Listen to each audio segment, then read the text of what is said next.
Minister zdravja Zlatibor Lončar vyznačil, že še diabetes typa 2 vše častejše javia pri dzecoch i adolescentoch, jak pošlji dok epidemiji za titosi.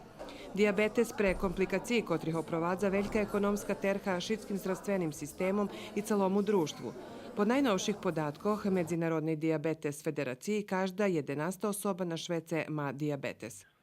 Mi pripadame o tipu 2 cukrovej choroty, koja je najčastejša i koja se najčastejše streta.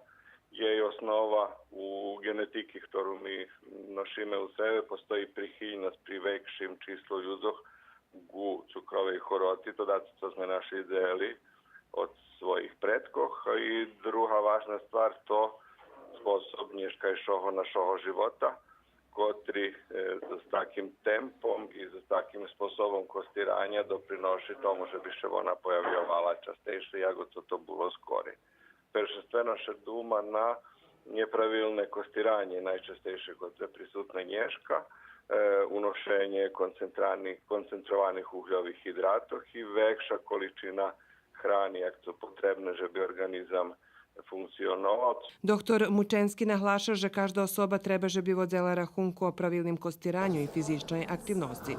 Od 2014 roku Domov zdravlja u Srbiji znova robija sovjetovališća za diabetes, u kotrih pacijenti možu dostati informacije o tej choroti.